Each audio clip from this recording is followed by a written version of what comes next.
Welcome back और getting in touch में एक दफा फिर आप सब हमारे साथ मोहम्मद मोहसिन नवाज हूँ और मैं विशाल हूँ और हमारे साथ मौजूद हैं मोहतरमा यास्मीन ताहिर, जिनसे आज बहुत खूबसूरत गुफ्तगू हो रही है और हमारे सुनने वाले बेहद खुश हैं क्योंकि उनकी बहुत सी यादें इनसे वाबस्ता हैं, क्योंकि आज हमने याद के मौजू पर प्रोग्राम में मौसीकी भी शामिल की है और चूंकि एक बहुत बड़ी जनरेशन को एजुकेट किया है, ट्रेन किया है यास्मीन साहिबा ने। इन्होंने बताया कि आपको अपने रवैयों में क्या क्या पॉजिटिव चेंज लाने चाहिए और इनके एजुकेटेड और ट्रेंड पर्सन्स जो हैं वो इस वक्त बहुत बड़े बड़े ओहदों पर फाइज शख्सियात, बहुत मुक्तदर शख्सियात। तो यास्मीन साहिबा, इस प्रोग्राम में आपकी शिरकत को हमारे सुनने वाले बहुत सराह रहे हैं। मुझे हैरत हो रही और खुशी तो खैर हो ही रही है। मेरा ख्याल था कि एफएम वाले जो हैं उन्हें क्या दिलचस्पी होगी मुझ में। एक्चुअली आप बात ये कि सुनने वाले, रेडियो सुनने वाले जो है वो रेडियो पाकिस्तान के जमाने से ही चलते आ रहे हैं। तो बड़ा अच्छा लग रहा है, वैसे मुझे बेहद अच्छा लग रहा है। और अभी जो आप चीजें मुझे बढ़ के बता रही थी, कहते हैं ना ढेरों खून में इजाफा हुआ। लेकिन ये है कि यही हासिल होता है जिंदगी का कि अगर कोई आपको याद कर ले। अच्छा, मुझे ये बताइए कि आपने तो 125 रुपए में पूरे महीने का राशन भी खरीदा हुआ है। जी बिल्कुल। तो अब इतनी महंगाई हो गई तो ये सब कुछ आपको बहुत बदला बदला सा नहीं महसूस होता? बेहद बेहद। अच्छा, आप अपने प्रोग्राम्स में भी ऐसी बातें करती थी? जी, हम लोग भाव वगैरह भी चीजों के बताया करते थे। लेकिन शुक्र है अल्हम्दुलिल्लाह कि ये भाव नहीं बताए जो आजकल हैं। ये तो भाव है। ये तो वाकई, ये तो आदमी खौफ से रह जाता है, किसी चीज को हाथ नहीं लगा सकते। अब आपने चाइनीज 36 रुपीज में 4 लोगों ने। जी जी, मैं अभी इन दोनों को बता रही थी कि जब मेरी पहली तनख्वाह मिली जो 200 रुपए थी, तो मैंने सोचा कि मैं अपने वालिदैन को और नईम को और एक मेरे वालिद के दोस्त थे राजा गजनफर अली, इनको खाने पे ले जाती हूँ। लिहाजा हम चाइनीज फूड के लिए चले गए और उस जगह का नाम अब तो ले सकते हैं, लीफू था गुलबर्ग में। तो पूरा मुकम्मल सूप से लेके, चाइनीज के यहाँ मीठा नहीं होता तो वो आइसक्रीम दे देते हैं, वो भी लिया। सबको 5 आदमी हम लोग थे, टिप भी दे दी। और आपको मालूम है बिल क्या था? 36 रुपए। अच्छा, आप उस वक्त आपको ज्यादा लग रहा था? ये कुछ बोझ पड़ रहा था। मैंने कहा चलो कोई बात नहीं, फिर आगे फिर 200 रुपए मिल जाएंगे तो कोई बात नहीं, आखिर इनका भी कोई हक है मेरे ऊपर।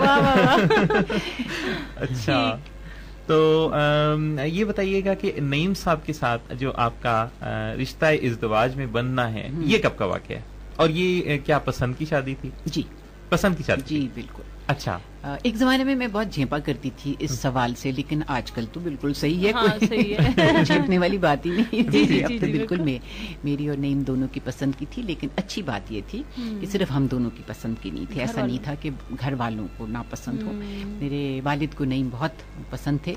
मेरी वालिदा जरा मुश्किल मिजाज की थी। अच्छा, वो बहुत देख परख के और हर चीज का वो ख्याल करती थी। तो उनको जरा टाइम लगा नहीं इनको पसंद करने में। अच्छा। लेकिन मेरे वालिद मुझसे पहले मेरे वालिद जानते थे नईम को। अच्छा। तो वो बहुत तारीफ करते थे। तो बड़ा शरीफ और बड़ा अच्छा लड़का है और खुश शक्ल।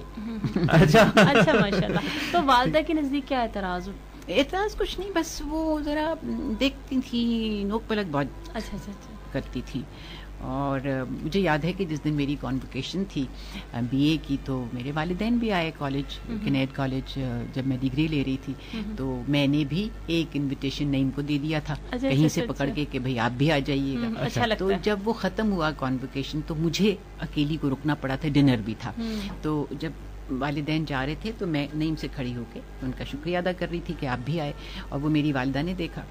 और जब मैं घर वापस गई डिनर के बाद, हालांकि नईम तो उस खाने पे नहीं थे, ग्रेजुएट्स का खाना था, ठीक, बड़ी झाड़ पड़ी। अच्छी क्लास लगी आया कैसे वहां पर वो लड़का आया और तुम क्यों कर उससे बात कर रही थी, बहुत।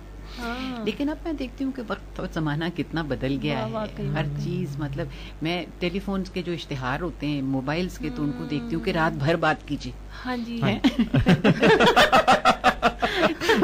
आप अगर आज के दौर में आप होती तो क्या आप रात भर का पैकेज लेती? मैं पता नहीं इतना बोलने को क्या होगा। ये बात रिपीट ही हो सकती है, वरना ہمارے ہاں تو فون بجتا تھا تو ہمیں اجازت نہیں ہوتی تھی فون اٹھانے کی، اگر بڑے ہوں تو وہ اٹھاتے تھے. اچھا مجھے یہ جیسے کہ آپ کا ماحول تھا بہت براڈ، جی میرے والدین یوں تو بہت کشادہ خیال تھے، لیکن یوں نہیں تھے، ایسے کشادہ خیال بھی نہیں تھے. اچھا تو آپ کو جو ہے، آپ والدین کی اکلوتی بیٹی تھی، اچھا اس لحاظ سے پھر ساری کی ساری توقعات ان کو آپ سے وابستہ تھی؟ ضرور ہوگی. سب والدین کو اپنے بچوں سے بہت توقعات ہوتی ہیں. آپ کیسی ماں ہیں؟ آپ نسبتاً آزادی دینے والی ہیں یا روک ٹوک رکھنے والی، اپنی مرضی یا منشا کو بھی شامل رکھ کے فیصلہ کرنا ہے، کچھ اس طرح سے؟ یا لمٹس بتا دی بس؟ میں کسی بچے کو کسی چیز سے روکنے کے بجائے وہ کام خود کر کے مناسب انداز میں کر لیتی ہوں. مجھے روک ٹوک زیادہ نہیں پسند. میرے بچے ماشاءاللہ تینوں بیاہے ہوئے ہیں، ان کی ازدواجی زندگی میں میں بالکل دخل نہیں دیتی. وہ ان کی زندگی ہے، وہ اپنے آپ بہتر سمجھتے ہوں گے. جو بھی ان کی ویلیوز ہیں وہ بن چکی ہیں اب. تو وقت بہت بدل گیا ہے. صحیح، وقت بہت بدل گیا ہے.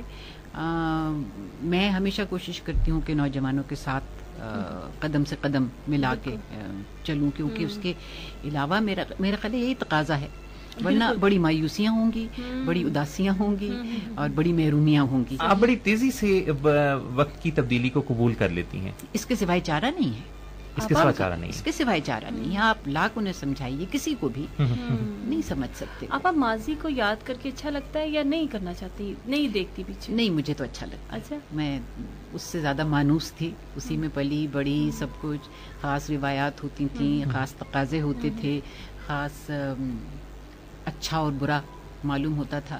اب لگتا ہے کہ ایک موج ہے جو چل رہی ہے اور سب کچھ بہا کے لے جا رہی ہے. اچھا جو لوگ اس وقت سن رہے ہیں، میں ایک وصال آپ کی اجازت سے، میری اجازت، بہت ساری ایسی خواتین آپ کی آواز سن رہی ہیں جن کے بچوں نے اپنی پسند کی شادیاں کر لی، جن کے بیٹوں نے، اور آنے والی جو ان کی بہو ہے ان سے ان کی انڈرسٹینڈنگ نہیں ہو پا رہی. کیا مشورہ دیں گی انہیں آپ؟ دخل مت دیجیے. کئی چیزیں مرضی کے مطابق نہیں ہوتی زندگی میں، قبول کیجیے انہیں. اگر رائے کا اظہار کر سکتی ہیں تو مناسب الفاظ میں اچھی طرح سے کر دیجیے، لیکن اگر نہ سمجھ میں آئے تو اس پر اصرار مت کیجیے، کیونکہ سب کا اپنا اپنا انداز ہے اور وقت بہت بدل گیا، تقاضے بہت بدل گئے ہیں. کیا پتہ ہم ہی غلط ہوں. صحیح، یہ بھی چیک کر لینا چاہیے کہ کیا پتہ ہم ہی غلط ہوں، وہ لوگ صحیح ہوں. تو اس لیے میں سمجھتی ہوں کہ ان کو رہنے دیں، وہ جیسے ہیں. کہیں تھوڑا بہت سمجھانے کی کوشش میں اچھی محبت کے ساتھ کیا، اعتراض کی صورت میں نہ کریں، ورنہ پھر اگلا سمجھنے کے بجائے نا پھر وہ بھی ڈیفینسو پہ آ جاتا ہے. اچھا، ہاں، اس لیے نہ کیجیے.